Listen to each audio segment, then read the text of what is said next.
interestingly, we're talking about and focusing a hell of a lot on businesses and large corporations, government, council, when we talk about ESG. And there's some interesting stats. So every year, Action Net Zero puts out a survey to the community to ask many questions around what individuals are doing from an ESG perspective. These individuals work for organisations, no doubt. They probably own organisations, some of them, that have answered the survey.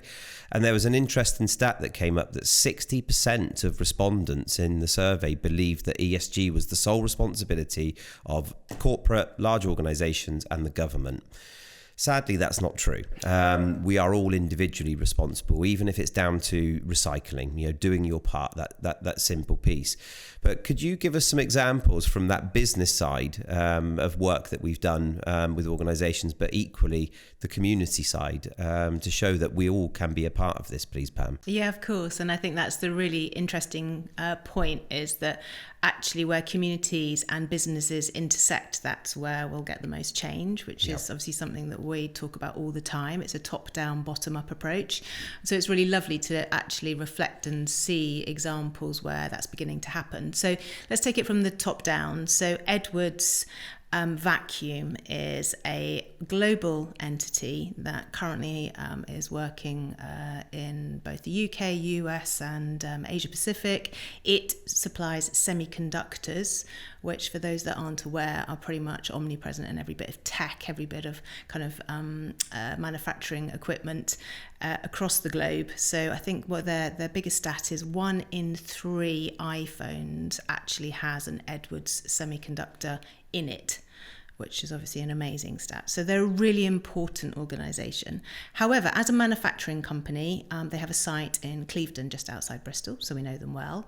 They employ over 800, I believe now, in Clevedon, in their factory in Clevedon, and they have got a critical challenge that's been ongoing for a number of years, as many other organisations, which is attracting talent, whether that is across the board, from obviously highly skilled to manufacturing operatives through to obviously recruitment. So all across the operational side, they are struggling to be able to recruit. And fundamentally, that's because people just don't know really who they are.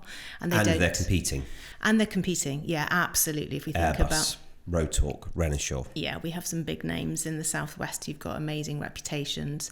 So yes, exactly. So we've been working with them for 5+ years, and we have created a lot of programs with them that focus on all the amazing work that they have been doing around ESG.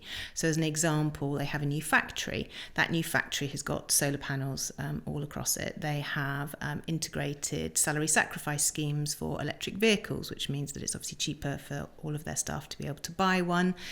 They've made sure that they get free charging at work, so that actually that's helping them out in terms of money in their pocket. They are also supporting them in terms of cycle to work schemes.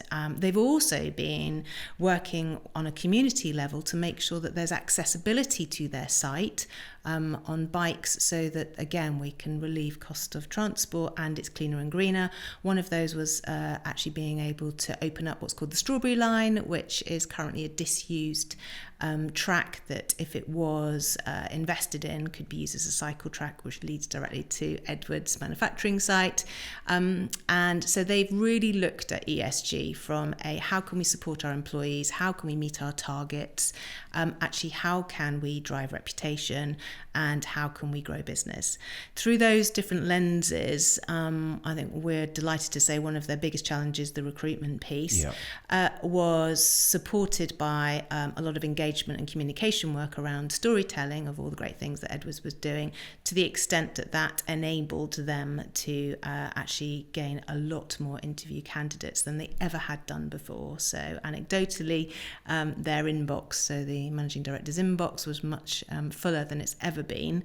We obviously have a myriad of stats, but that really illustrates, I think, if you look at a challenge that you're a pain point within the organisation and say, how can we approach solutions through an ESG ESG lens that you're able to really make a difference. And as you said, that's competing with some of the big boys. So when they're able to talk about Edwards as a global entity and all the amazing work that semiconductors, obviously the role of semiconductors within products that everyone uses, and the abatement systems that they use, which extracts nanoparticles of pollutants out of the air, why would you not want to work for them? Yeah, So 100%. yeah.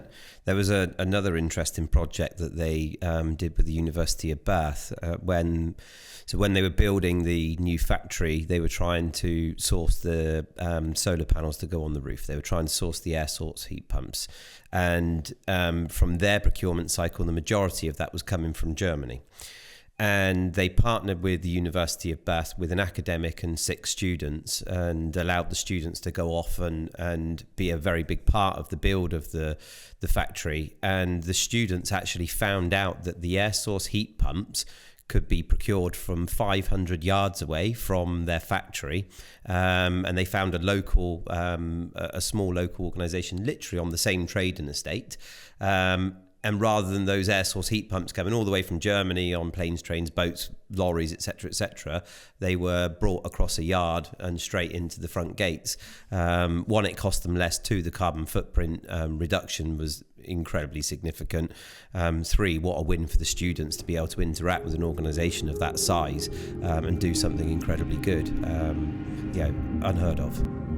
To watch the full episode, please go to the Transform UK channel and maybe consider subscribing. Or don't, but probably do. Definitely do.